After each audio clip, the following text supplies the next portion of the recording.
नमस्कार प्यारे बच्चों, आज की इस महत्वपूर्ण क्लास में आप सभी का बहुत बहुत स्वागत है। प्यारे बच्चों, आज की इस महत्वपूर्ण क्लास में मैं आप सभी को बताने वाला हूं क्लास 12th केमिस्ट्री यानी रसायन शास्त्र का टॉप 70 वायरल ऑब्जेक्टिव क्वेश्चन, जो आप सभी को याद करना बहुत ही जरूरी है। प्यारे बच्चों, ये 70 इंपॉर्टेंट ऑब्जेक्टिव क्वेश्चन आपके फाइनल बोर्ड एग्जाम में लगातार कई सालों से पूछा गया है और इस साल भी पूछे जाने की पूरी संभावना है। तो इसीलिए आप सभी जितने भी प्यारे स्टूडेंट अगर केमिस्ट्री में बेहतर मार्क्स लाना चाहते हैं तो आज की क्लास को लास्ट तक देखिएगा और ये 70 इंपॉर्टेंट ऑब्जेक्टिव क्वेश्चन को आज की ही क्लास में अभी याद कर लीजिएगा। ठीक है, तो उम्मीद करते हैं आप सभी ये 70 इंपॉर्टेंट क्वेश्चन को हर हाल में याद कर लीजिएगा। ठीक है, और हाँ, जितने भी प्यारे स्टूडेंट देख रहे हैं आप सभी जो है कमेंट बॉक्स में आंसर देते चलिएगा। ठीक है, जो भी स्टूडेंट अगर 1 से 70 तक लगातार आंसर दे दिया तो इस साल का जो है गेस ऑब्जेक्टिव क्वेश्चन उसको फ्री में मिल जाएगा। ठीक है,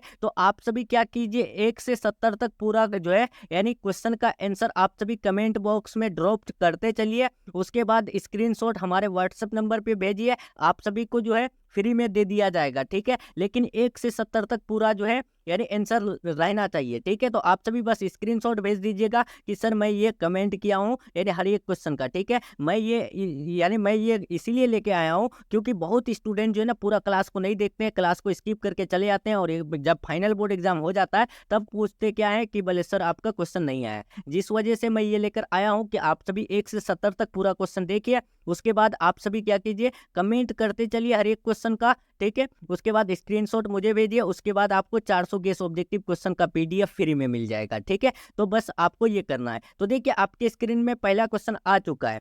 पूछा गया है हीरा निम्नलिखित में से किस प्रकार का ठोस है। बताइए हीरा जो है इनमें से किस प्रकार का ठोस है। आयनिक ठोस, सहसंयोजक ठोस, आणविक ठोस या फिर धात्विक ठोस। तो आप याद रखिएगा हीरा जो है, हीरा क्या है, तो हीरा एक सहसंयोजक ठोस है। ठीक है, राइट आंसर बी हो जाएगा। और यहाँ पर देखिए आयनिक ठोस किसे कहते हैं, तो आप याद रखिएगा वैसे ठोस जिनके अवयवी कण आयन होते हैं उसे हम लोग आयनिक ठोस कहते हैं। जैसे कि कौन कौन होते हैं यानी आयनिक ठोस में, तो NaCl होते हैं, KCl होते हैं, उसके बाद CaO होते हैं जैसे कि यानी सोडियम क्लोराइड, पोटेशियम क्लोराइड और कैल्शियम ऑक्साइड, उसके बाद मैग्नीशियम ऑक्साइड, ये सब क्या होते हैं, आयनिक ठोस में होते हैं। और यहाँ आणविक ठोस किसे कहते हैं, तो आणविक ठोस जो है वैसे ठोस जिनके अवयवी कण अणु के रूप में हो तो उसे हम लोग क्या कहते हैं, आणविक ठोस कहते हैं। ठीक है, जैसे क्या क्या, तो आप याद रखिएगा इसका हो जाएगा यानी CO2 हो जाएगा यानी कार्बन डाइऑक्साइड, उसके बाद बर्फ हो जाएगा। ये सब क्या होते हैं, आणविक ठोस होते हैं। अब यहाँ धातु यानी धात्विक ठोस देखिए, धात्विक ठोस किसे कहते हैं, वैसा ठोस जिनके इलेक्ट्रॉन धारा की दिशा में गति करने के लिए स्वतंत्र होते हैं। ठीक है, उसे ही हम लोग क्या कहते हैं, धात्विक ठोस कहते हैं। ठीक है, जैसे क्या क्या, लोहा। ठीक है, लोहा क्या होते हैं, धात्विक ठोस होते हैं। उसके बाद जो है यानी मैग्नीशियम, मैग्नीशियम क्या होते हैं, तो मैग्नीशियम भी जो है एक यानी धात्विक ठोस में आते हैं। और कॉपर, कॉपर किस में आते हैं, धात्विक ठोस में ही आते हैं। ठीक है, तो याद रहेगा। तो अब यहाँ हम लोग को क्वेश्चन पूछा गया हीरा क्या होते हैं, तो सहसंयोजक ठोस होते हैं, याद रखना है। राइट आंसर बी हो जाएगा। एक्सप्लेन करते चल रहे हैं, आप सभी को कोई दिक्कत ना हो इसीलिए। ठीक है, दूसरा नंबर देखिए, बेरवादार ठोस का उदाहरण है। बेरवादार ठोस को ही हम लोग अक्रिस्टलीय ठोस कहते हैं। तो आप बताइए अक्रिस्टलीय ठोस का उदाहरण कौन होते हैं, तो आप याद रखिएगा दो का राइट आंसर यहाँ पर ऑप्शन नंबर डी, नमक यानी रबर हो जाएगा। ठीक है, नेक्स्ट तीसरा नंबर सवाल देखिए, सोडियम क्लोराइड का जालक होते हैं। बताइए सोडियम क्लोराइड का जालक क्या होते हैं, षटकोणीय, उसके बाद यहाँ पर अष्टफलकीय, चतुष्फलकीय, उसके बाद यानी वर्ग समतलीय। राइट आंसर क्या होगा, फटाफट से कमेंट करते चलिए। सोडियम क्लोराइड का जालक जो है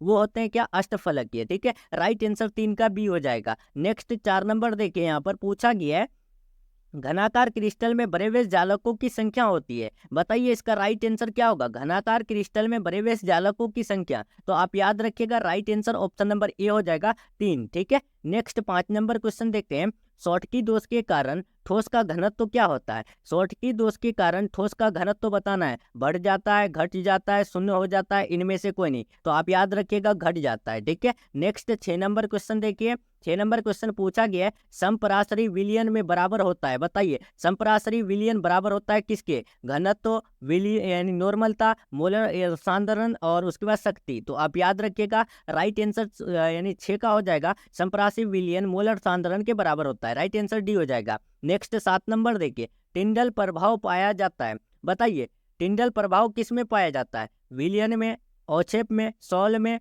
वाष्पों में। तो आप याद रखिएगा टिंडल प्रभाव सौल में पाया जाता है। राइट आंसर सी हो जाएगा। नेक्स्ट 8 नंबर देखिए, अर्धपारगम्य झिल्ली से परासरण की क्रिया से निकल पाते हैं। बताइए, अर्धपारगम्य झिल्ली से परासरण क्रिया में क्या निकल पाते हैं? विलय के अणु, विलायक के अणु, जटिल आयन, सरल आयन। So right answer option number B हो जाएगा, विलायक के अणु। फटाफट से कमेंट करते चलिए अगर आप सभी को 400 गेस ऑब्जेक्टिव क्वेश्चन का पीडीएफ फ्री में चाहिए तो, ठीक है। आदर्श विलयन का निम्न में से कौन गुण है? आदर्श विलयन का इनमें से कौन गुण है? बताइए। ये राउल्ट के नियम का पालन करता है, ये राउल्ट के नियम का पालन नहीं करता है, ए और बी दोनों, इनमें से कोई नहीं। तो आप याद रखिएगा, आदर्श विलयन जो है ये राउल्ट के नियम का पालन करता है और अनादर्श विलयन राउल्ट के नियम का पालन नहीं करता है, ठीक है। 10 नंबर क्वेश्चन देखिए, शुद्ध जल का पीएच होता है, शुद्ध जल का पीएच क्या होता है? 1, 4, 3 या फिर 7? तो आपको अच्छे से पता है शुद्ध जल का पीएच 7 होता है। राइट आंसर डी हो जाएगा। नेक्स्ट 11 नंबर क्वेश्चन देखिए, परासरणी दाब बढ़ता है जब? बताइए, परासरणी दाब कब बढ़ता है? जब यानी तापक्रम बढ़ता है तब जो है परासरणी दाब बढ़ता है, ठीक है। राइट आंसर ए हो जाएगा। 12 नंबर क्वेश्चन देखिए, निम्न में से ताप द्वारा प्रभावित नहीं होता है। बताइए, इनमें से कौन है जो ताप के द्वारा जो है प्रभावित नहीं होता है? क्या नॉर्मलता, फॉर्मलता, मोलरता या फिर मोललता? तो आप याद रखिएगा, जो मोललता होते हैं तो उस पर ताप का यानी टेम्परेचर का बिल्कुल भी इफेक्ट नहीं पड़ता है, ठीक है। नेक्स्ट 13 नंबर क्वेश्चन देखिए, किसका ऑक्सीकरण विभव सबसे अधिक होता है? बताइए, किसका ऑक्सीकरण विभव सबसे अधिक होगा? जिंक, कॉपर या फिर सोना या फिर मैग्नीशियम? तो आप याद रखिएगा, राइट आंसर डी हो जाएगा, मैग्नीशियम, ठीक है। मैग्नीशियम का जो है यानी ऑक्सीकरण विभव कितना होता है? +2 होता है, ठीक है। और जिंक का क्या होता है? तो आप याद रखिएगा, जिंक का जो है 0.76 होता है। कॉपर का कितना होता है? तो कॉपर का ऑक्सीकरण विभव 0.34 होता है। कितना? 0.34। और यानी सोना का कितना होता है, सॉरी चांदी का? तो आप याद रखिएगा 0.80 होता है। तो सबसे ज्यादा किसका हो जाएगा? तो सबसे ज्यादा मैग्नीशियम का हो जाएगा। तो right answer option number D, ठीक है। नेक्स्ट 14 नंबर क्वेश्चन देखिए, 14 नंबर क्वेश्चन काफी इंपॉर्टेंट है कि विद्युत धारा जब किसी चालक से इलेक्ट्रॉन के यानी इलेक्ट्रॉन के द्वारा प्रभावित होती है तो चालक को क्या कहते हैं? बताइए, ये क्वेश्चन आपको सब्जेक्टिव क्वेश्चन में भी पूछे जा सकते हैं कि धात्विक चालक किसे कहते हैं। तो आप याद रखिएगा, विद्युत धारा जब किसी चालक से इलेक्ट्रॉन के द्वारा प्रभावित होती है यानी प्रवाहित होती है तो उसे हम लोग धात्विक चालक कहते हैं। सो राइट आंसर ए हो जाएगा, 14 का ए हो जाएगा, याद रखना है आपको। 15 नंबर क्वेश्चन देखिए, निम्न में कौन द्वितीयक सेल है? बताइए, इनमें से कौन द्वितीयक सेल है? फटाफट से आप सभी कमेंट बॉक्स में बताते चलिए इसका राइट आंसर। द्वितीयक cell, Leclanche cell, lead storage battery, सांद्रण सेल, इनमें से सभी। तो आप याद रखिएगा, द्वितीयक सेल जो है लेड स्टोरेज बैटरी होता है। नेक्स्ट 16 नंबर क्वेश्चन देखिए, विद्युत अपघटन के नियम कौन दिए थे? लेमार्क ने, ओस्टेड ने, फैराडे ने, सभी ने? तो आप याद रखिएगा, विद्युत अपघटन के नियम फैराडे ने दिए थे। राइट आंसर सी हो जाएगा। नेक्स्ट 17 नंबर क्वेश्चन, फैराडे का प्रथम नियम है, फैराडे का प्रथम नियम E बराबर mc3, और बी में है M बराबर ECT, ऑप्शन सी में है E = h/μ और ऑप्शन डी है PV = nRT। तो आप याद रखिएगा, फैराडे का प्रथम नियम जो है M बराबर ECT के बराबर है, ठीक है। राइट आंसर बी हो जाएगा। 18 नंबर क्वेश्चन देखिए, विद्युत रासायनिक तुल्यांक का मात्रक होते हैं। विद्युत रासायनिक तुल्यांक का मात्रक क्या होगा? ग्राम, ग्राम पर एम्पियर, ग्राम पर coulomb, coulomb per gram. So right answer option number C हो जाएगा, ग्राम पर कुलाम, ठीक है। विद्युत रासायनिक तुल्यांक का मात्रक ग्राम पर कुलाम हो जाएगा। 19 नंबर क्वेश्चन देखिए, एक फैराडे बराबर होता है, एक फैराडे किसके बराबर होता है? तो आप याद रखिएगा, एक फैराडे 96,500 कूलम लगभग के बराबर होता है। तो बहुत बच्चे ऑप्शन ए में चले गए होंगे, जो कि बिल्कुल गलत है। आपको जहां पर भी लगभग दिखे एक फैराडे में, तो आप जो है लगभग में जाइएगा, क्योंकि फैराडे का जो है यानी एक फैराडे जो बराबर होता है लगभग यानी 96,484 के आसपास होता है, ठीक है। इतना के आसपास होता है, जिसको हम लोग लगभग में 96,500 कूलम यानी लिखते हैं, ठीक है। तो 96,500 कूलम लगभग में लिखते हैं। राइट आंसर डी हो जाएगा। नेक्स्ट 20 नंबर क्वेश्चन की तरफ बढ़ते हैं। किसी चालकत्व का यानी सेल स्थिरांक होता है। बताइए, कोई भी चालकत्व सेल का सेल स्थिरांक क्या होता है? L/A, A/L, A/L, A+L। तो आप याद रखिएगा, right answer option number A हो जाएगा, L/A, ठीक है। नेक्स्ट चलते हैं, नेक्स्ट चलते हैं 21 नंबर। देखिए पूछा गया है विलयन की चालकता समानुपाती होती है। विलयन की चालकता किसके समानुपाती होती है? तनुता के, आयनों की संख्या के, विलयन के आयतन के, विद्युत घनत्व के। तो आप याद रखिएगा आयनों की संख्या के समानुपाती होती है विलयन की चालकता। 22 नंबर क्वेश्चन देखिए, काफी महत्वपूर्ण है कि किसी रासायनिक अभिक्रिया का वेग स्थिरांक निम्नलिखित में से किस पर निर्भर करता है? क्या तापक्रम पर, मात्रा पर, भार पर, समय पर? So right answer option number A हो जाएगा। कोई भी रासायनिक अभिक्रिया का वेग स्थिरांक तापक्रम पर निर्भर करता है। नेक्स्ट 23 नंबर क्वेश्चन, किसी वस्तु के प्रतिक्रिया करने का दर निर्भर करता है परमाणु भार पर, समतुल्य भार पर, अणुभार पर, सक्रिय भार पर। तो कोई भी वस्तु के प्रतिक्रिया यानी रिएक्शन करने पर उनका जो दर निर्भर करता है सक्रिय भार पर यानी एक्टिव मास पर। राइट आंसर डी हो जाएगा।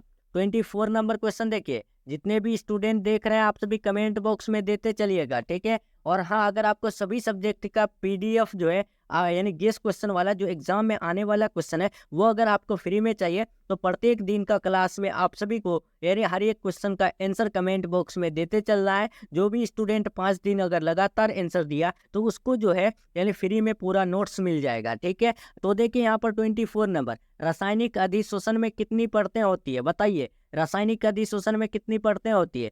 1, 2, अनेक या फिर शून्य? सो राइट आंसर ऑप्शन नंबर यहाँ पर ए हो जाएगा। रासायनिक अधिशोषण में 1 परतें होती है। 25 नंबर क्वेश्चन देखिए, 25 नंबर क्वेश्चन काफी इंपॉर्टेंट है कि भौतिक अधिशोषण में लगभग ऊष्मा उत्सर्जित होती है केजे पर मोल में। बताइए इसका राइट आंसर, यानी किलोग्राम जूल पर मोल में जो है कितना यानी उत्सर्जित होता है ऊष्मा भौतिक अधिशोषण में?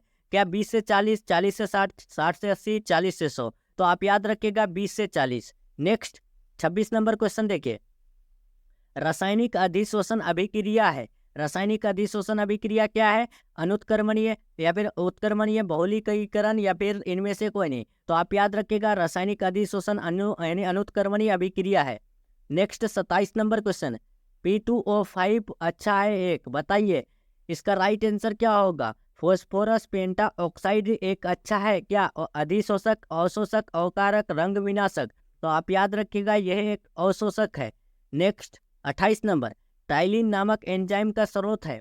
टाइलिन नामक एंजाइम का स्रोत क्या है? आंत, आमाशय, जीवकी लार, अग्न्याशय? तो आप याद रखिएगा ऑप्शन नंबर सी, जीवकी लार। 29 नंबर क्वेश्चन का फटाफट आंसर दीजिए। दूध एक उदाहरण है, जेल का, सोल का, निलंबन का, पायस का? तो आप याद रखिएगा दूध जो है पायस का उदाहरण है। नेक्स्ट 30 नंबर क्वेश्चन की तरफ बढ़ते हैं हम लोग।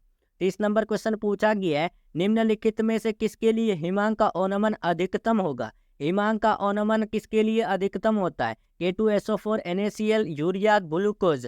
तो आप याद रखिएगा K2SO4 यानी पोटेशियम सल्फेट का जो है यानी हिमांक अवनमन सबसे अधिकतम होता है। 31 नंबर 31 नंबर देखिए, जानतब झिल्ली में छन जाने वाला विलयन क्या कहलाता है? काफी महत्वपूर्ण है, आपको ये क्वेश्चन जो है यानी सब्जेक्टिव में भी पूछ सकते हैं कि समांगी विलयन किसे कहते हैं? तो आप याद रखिएगा कि जानतब झिल्ली में छन जाने वाला विलयन समांगी विलयन कहलाता है, ठीक है। नोट कर लीजिए अगर आप सभी कॉपी पेन लेकर बैठे हैं तो। 32 नंबर देखिए, रक्त पर आवेश पाया जाता है, शून्य, ऋणात्मक, धनात्मक, गैस में द्रव? तो रक्त में जो चार्ज पाया जाता है ऋणात्मक चार्ज पाया जाता है, ठीक है। राइट आंसर बी हो जाएगा। नेक्स्ट 33 नंबर देखिए, भौतिक अधिशोषण की क्रिया होती है। भौतिक अधिशोषण की क्रिया होती है कक्ष ताप पर, उच्च ताप पर, किसी भी ताप पर, निम्न ताप पर? तो वो कक्ष ताप पर होती है। राइट आंसर ए हो जाएगा। नेक्स्ट 34 नंबर देखिए, एंजाइम का मुख्य अवयव होता है। एंजाइम का मुख्य अवयव क्या होता है? प्रोटीन, कार्बोहाइड्रेट, वसा, हार्मोन्स? सो राइट आंसर याद रखिएगा एंजाइम्स का मुख्य अवयव प्रोटीन होता है, ठीक है। राइट आंसर यहाँ पर यानी सॉरी कार्बोहाइड्रेट हो जाएगा, ठीक है। ऑप्शन नंबर बी हो जाएगा। नेक्स्ट 35 नंबर, निम्नलिखित में कौन धातु सामान्यतः मुक्त अवस्था में पाया जाता है? बताइए इनमें से कौन सा धातु है जो यानी मुक्त अवस्था में पाया जाता है? क्या वो कॉपर है या फिर यानी सोना है या फिर यानी एल्यूमिनियम है या लोहा है? तो आप याद रखिएगा जो सोना है वो हमेशा मुक्त अवस्था में पाया जाता है। 2024 में ये क्वेश्चन पूछा गया था, ठीक है। नेक्स्ट चलते हैं 36 नंबर देखिए, पूछा गया है यहाँ पर 36 नंबर क्वेश्चन, निम्नलिखित धातुओं में किसके निष्कर्म में विद्युत धातु कर्म का उपयोग होता है? बताइए किसके निष्कर्म में विद्युत धातु कर्म का उपयोग होता है? तो यानी लेड के, ठीक है। राइट आंसर यहाँ पर ऑप्शन नंबर बी हो जाएगा। नेक्स्ट 37 नंबर क्वेश्चन देखिए, जिसमें 2 अलग अलग धातु उपस्थित होते हैं वह अयस्क है। बताइए कौन से यानी अयस्क में दो अलग अलग धातु होते हैं, क्या हेमेटाइट में, गैलेना में, मैग्नेटाइट में, या फिर कॉपर पायराइट में। तो आप लोग लॉजिक लगा करके आराम से लगा सकते हैं, कॉपर और पायराइट में जो है यानी अलग अलग धातु उपस्थित होते हैं। ठीक है, राइट आंसर डी हो जाएगा। नेक्स्ट 38 नंबर, लोहे का मुख्य अयस्क है, बताइए। लोहे का मुख्य अयस्क पूछा है, मुख्य मतलब खास अयस्क, तो खास अयस्क क्या होता है, तो वो होता है हेमेटाइट। ठीक है, right answer option number B हो जाएगा। नेक्स्ट चलते हैं, देखिए एक क्वेश्चन और पूछे जाते हैं कि लोहे का अयस्क है, तो लोहे का अयस्क है, आपको तीन यानी चार ऑप्शन दे देंगे, हेमेटाइट, उसके बाद सिडेराइट, उसके बाद यानी पाइराइट दे देंगे। ठीक है, तो ये उसके बाद ऑप्शन डी में दे देंगे इनमें से सभी। तो लोहे का अगर अयस्क पूछे तो सभी लगाना है, और अगर मुख्य अयस्क पूछे तो मुख्य अयस्क में जो है आपको हेमेटाइट की तरफ जाना है। ठीक है, क्योंकि हेमेटाइट एक खास अयस्क है लोहे का। ठीक है, याद रहेगा। 39 नंबर 39 नंबर देखिए कि निम्नलिखित में कौन सा जिंक का अयस्क नहीं है, बताइए जिंक का अयस्क कौन नहीं है, zinc blende, calamine, zincite, bauxite. तो आप याद रखिएगा जो बॉक्साइट है ये जिंक का अयस्क नहीं है, ये एल्यूमिनियम का मुख्य अयस्क है। ठीक है, किसका, एल्यूमिनियम का। नेक्स्ट 40 नंबर क्वेश्चन देखिए, खनिज जिससे धातु का निष्कर्ष होता है कहे जाते हैं। तो देखिए खनिज जिससे धातु का निष्कर्ष होते हैं उसे हम लोग अयस्क कहते हैं। राइट आंसर ए हो जाएगा। और देखिए 2023 में ये क्वेश्चन पूछा गया था किस प्रकार कि अयस्क क्या है, अयस्क के बारे में समझाएं। तो आपको यानी 2 मार्क्स में था तो उतना ज़्यादा लिखना नहीं था, आपको अपने भाषा में लिखना था। तो उसमें जो है क्या लिखना था आप लोग को कि खनिज जिससे धातु का निष्कर्ष होता है उसे हम लोग अयस्क कहते हैं। बस इतना पॉइंट लिखना है, आपको 2 मार्क्स मिल जाएगा। ठीक है, क्योंकि एग्जाम में जो लिखा रहता है वहाँ पर आप सबसे पहले ऊपर में देखेंगे इंस्ट्रक्शन में कि आप अपने भाषा में उत्तर दें, तो अपने भाषा में ही उत्तर देना है और आपको फुल मार्क्स मिल जाएगा। ठीक है, और अपने भाषा में अगर आपको फुल नोट्स चाहिए 100% लर्ने वाला, तो आप सभी हमसे कांटेक्ट करके ले सकते हैं। ठीक है, 100% आएगा, क्योंकि 2024 वाले बैच में जो क्वेश्चन दिया गया था वही क्वेश्चन आया था। ठीक है, अगर बिलीव नहीं हो रहा है तो आप सभी 2024 का क्लास देख सकते हैं जाकर के। ठीक है, देखिए यहाँ पर कॉपर का मुख्य अयस्क है, बताइए कॉपर का मुख्य अयस्क क्या है, copper pyrite, copper glass, galena, siderite.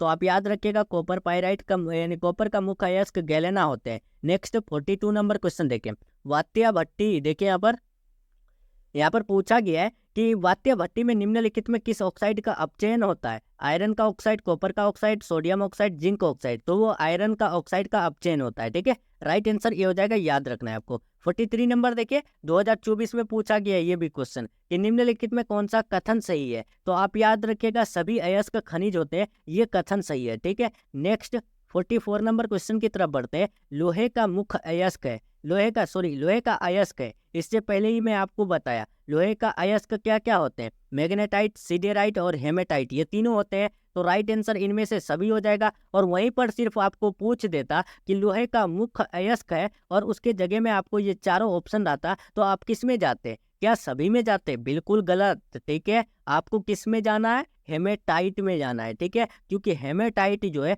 लोहे का मुख्य अयस्क है, और लोहे का सिर्फ अयस्क पूछे तो मैग्नेटाइट, सिडेराइट और हेमेटाइट। ठीक है, याद रहेगा, राइट आंसर डी हो जाएगा इनमें से सभी। 45 नंबर 45 नंबर देखिए, अयस्क में उपस्थित अशुद्धि को कहते हैं, बताइए अयस्क में उपस्थित अशुद्धि को क्या कहते हैं, तो हम लोग फ्लक्स कहते हैं। ठीक है, राइट आंसर ए हो जाएगा। नेक्स्ट क्वेश्चन चलते हैं 46 नंबर, कॉपर पायराइट का सूत्र है, कॉपर पायराइट का सूत्र क्या होता है, उनका फॉर्मूला बताइए आप सभी फटाफट से इसका राइट आंसर। तो कॉपर पायराइट का सूत्र जो है CuFeF यानी S2 होता है। ठीक है, राइट आंसर बी हो जाएगा। 47 नंबर, एल्यूमिनियम का अयस्क है, तो ये भी क्वेश्चन मैं आपको बताया था कि एल्यूमिनियम का मुख्य अयस्क कौन है, तो यहाँ पर ऑप्शन नंबर ए हो जाएगा बॉक्साइट। ठीक है, बॉक्साइट एल्यूमिनियम का अयस्क है, और हेमेटाइट और मैग्नेटाइट जो है लोहे का मुख्य अयस्क है। ठीक है, याद रहेगा मुख्य अयस्क हेमेटाइट और यानी मैग्नेटाइट जो है लोहे का सिर्फ अयस्क है। ठीक है, नेक्स्ट 48 नंबर देखिए, 48 नंबर क्वेश्चन पूछा गया है, कौन सा धातु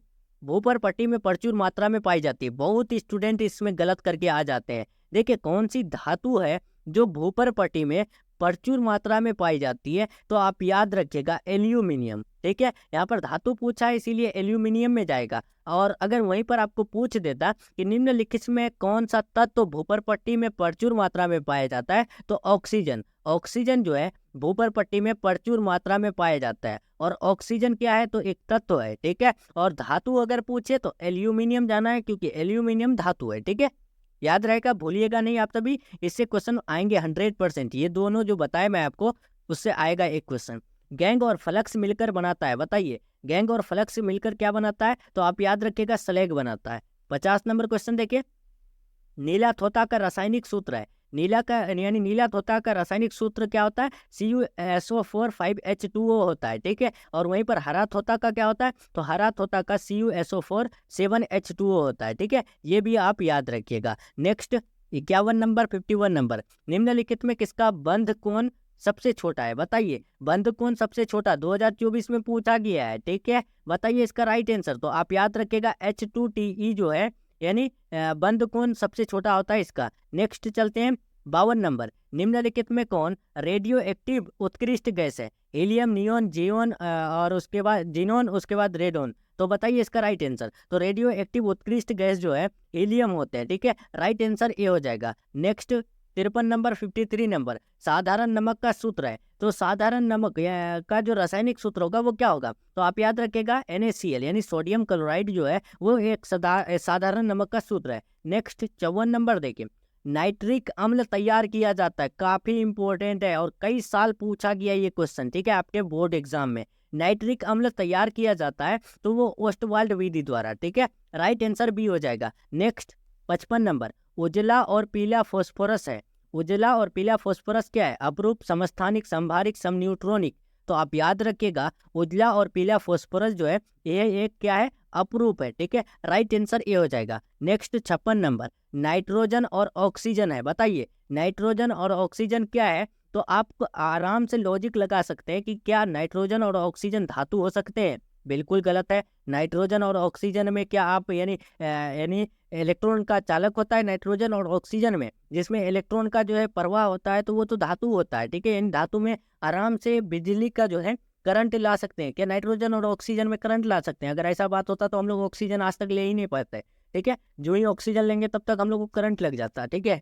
अब देखिए अधातु, क्या नाइट्रोजन और ऑक्सीजन अधातु है, जी हाँ ये एक अधातु है, ठीक है। राइट आंसर बी हो जाएगा। नेक्स्ट 57 नंबर देखिए, 57 नंबर क्वेश्चन पूछा गया है, निम्न में कौन सी गैस एकल परमाणुविक है, बताइए सिंगल एटॉमिक जो है कौन सी गैस है, क्लोरीन, हीलियम, नाइट्रोजन, ऑक्सीजन। तो आपको यहाँ पर मैं लॉजिक वाली बात बता दे रहा हूँ, ठीक है। जब भी आपको एकल परमाणुविक गैस की बात करें तो आपको सीधे याद रखना है कि जितने भी उत्कृष्ट गैस है वह यानी वह जो है एकल परमाणुविक होता है। उत्कृष्ट गैस कौन कौन होते हैं, तो हीलियम होते हैं, उसके बाद जो है जीनोन होते हैं, उसके बाद रेडोन होते हैं, उसके बाद आर्गन होते हैं, ठीक है। ये सब क्या होते हैं, तो हीलियम यानी जीनोन, रेडोन और आर्गन, ठीक है। और ये क्या होते हैं, और एक आप याद रखिए नियोन होते हैं, ठीक है। कौन कौन नियोन होते हैं आप याद रखिएगा, हीलियम, नियोन, रेडोन, जेनोन और आर्गन, ठीक है। ये 5 क्या होते हैं, एकल परमाणुविक होते हैं, आप याद रखिएगा भूलिएगा नहीं, ठीक है।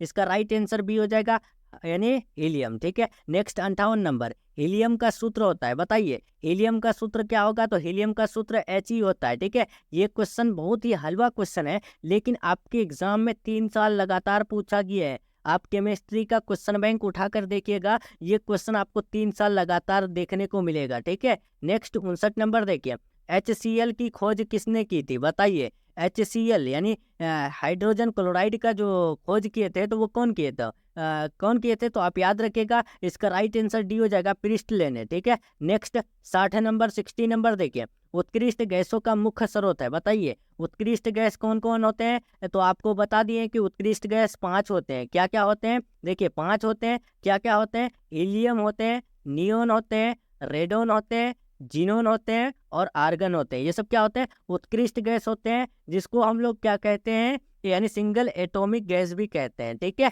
याद रहेगा। तो राइट आंसर यहाँ पर उत्कृष्ट गैसों का मुख्य स्रोत पूछा है, तो राइट आंसर यहाँ पर वायुमंडल हो जाएगा, ठीक है। Right answer A. Next 61 number, 61 number, चक्रीय मेटाफॉस्फोरिक अम्ल में पीओपी बॉन्ड की संख्या होती है। तो पीओपी बॉन्ड की संख्या की बात करें चक्रीय मेटाफॉस्फोरिक में तो 3 होती है, ठीक है। नेक्स्ट 62 नंबर क्वेश्चन, फटाफट इसका आंसर बताइए। कौन सा धातु है जो साधारण तापक्रम पर द्रव होता है? जिंक, पारा, ब्रोमीन, जल। तो आप याद रखिएगा पारा, जिसको हम लोग मरकरी भी कहते हैं, यानी ये धातु जो है साधारण तापक्रम पर द्रव होता है, ठीक है। नेक्स्ट 63 नंबर, 63 पूछा गया है कि निम्नलिखित में सबसे कम क्वथनांक वाली गैस है। सबसे कम क्वथनांक वाली गैस कौन है? हाइड्रोजन, हीलियम, नाइट्रोजन या फिर आर्गन। तो आप याद रखिएगा हीलियम जो है ये कम क्वथनांक वाली गैस है। नेक्स्ट 64 नंबर, हीलियम का मुख्य स्रोत है, बताइए हीलियम का खास स्रोत कौन है? पृथ्वी, कोयला की खान है, सूर्य, रेडियम। तो आप याद रखिएगा जो सूरज है वो हीलियम का मुख्य स्रोत है। नेक्स्ट 65 नंबर क्वेश्चन, निम्नलिखित में सर्वाधिक आयनन विभव किसका है? तो सर्वाधिक आयनन विभव की बात करें तो वो फास्फोरस का सबसे अधिक है, राइट आंसर बी हो जाएगा। नेक्स्ट चलते हैं 66 नंबर, हीरे में कार्बन का संकरण होता है, बताइए हीरे में जो है कार्बन का हाइब्रिडाइजेशन जो होता है वो क्या होता है? तो आप याद रखिएगा sp3 होता है, राइट आंसर ए हो जाएगा। नेक्स्ट 67 नंबर, कार्बनिक यौगिक में तत्व उपस्थित होना चाहिए। तो कार्बनिक यौगिक में कौन सा तत्व उपस्थित रहेगा? तो आप आराम से लगा सकते हैं कि कार्बन ही न रहेगा, राइट आंसर बी हो जाएगा। नेक्स्ट 68 नंबर, वर्ग 16 के तत्व को कहते हैं, बताइए वर्ग 16 के तत्व को हम लोग क्या कहते हैं? तो कैल्कोजन कहते हैं, ठीक है, राइट आंसर बी हो जाएगा। 69 नंबर क्वेश्चन देखिए, निम्नलिखित में से कौन एक प्रथम संक्रमण श्रेणी का तत्व नहीं है? लोहा, क्रोमियम, मैग्नीशियम, निकेल। कौन नहीं है प्रथम संक्रमण श्रेणी का तत्व? तो आप याद रखिएगा मैग्नीशियम, ठीक है, मैग्नीशियम जो है प्रथम संक्रमण श्रेणी का तत्व नहीं है, ठीक है, याद रहेगा। प्रथम संक्रमण श्रेणी में 21 से 30 तक के तत्व आते हैं, ठीक है, याद रहेगा प्यारे बच्चों। और 21 से 30 में कौन कौन आते हैं? तो आप याद रखिएगा 21 से 30 में जो है स्कैंडियम आते हैं, टाइटेनियम आते हैं, उसके बाद आपका यानी ये आते हैं क्या, मैग्नीज आते हैं, उसके बाद लोहा आते हैं, कोबाल्ट आते हैं, निकेल आते हैं, फिर कॉपर आते हैं। ये सब किस में आते हैं? तो यानी वो सब जो है आपके प्रथम संक्रमण श्रेणी में आते हैं, ठीक है, तो याद रखना है आपको, राइट आंसर सी हो जाएगा मैग्नीशियम। 70 नंबर क्वेश्चन देखिए, पिटुआ लोहा में कार्बन परमाणु की प्रतिशत मात्रा पाई गई है, बताइए जो पिटुआ लोहा में कार्बन परमाणु यानी कार्बन एटम की जो प्रतिशत मात्रा पाई गई है तो वो किस में कितना पाई गई है? 0.4%, 0.04%, 0.02%, 0.03%। तो आप याद रखिएगा 0.02% पिटुआ लोहा में कार्बन यानी परमाणु की प्रतिशत मात्रा पाई गई है।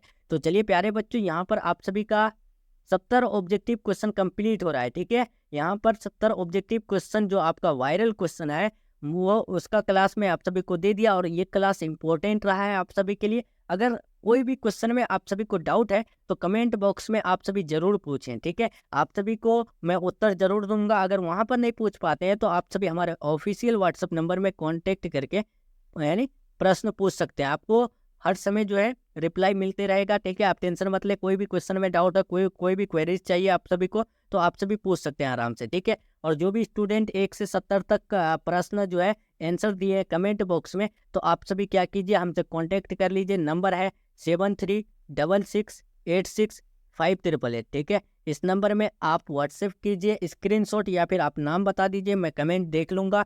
उसके बाद आपको मैं जो है व्हाट्सएप पे PDF जो है 400 ऑब्जेक्टिव क्वेश्चन का विद आंसर के साथ भेज दूंगा, ठीक है। सिर्फ केमिस्ट्री का मिलेगा क्योंकि केमिस्ट्री में आप सभी आंसर देंगे इसीलिए, ठीक है। तो चलिए प्यारे बच्चों, मिलते हैं हम लोग नेक्स्ट क्लास में नेक्स्ट टॉपिक के साथ। उम्मीद करते हैं आप सभी को आज का क्लास बहुत ही अच्छा लगा होगा। और हाँ, चैनल से अगर नए जुड़ रहे हैं तो चैनल को सब्सक्राइब करके बेल आइकन प्रेस कर लीजिएगा, और वीडियो पसंद आए तो वीडियो को लाइक करके अपने दोस्तों में शेयर कर दीजिएगा, ठीक है। Bye, take care, thanks for watching.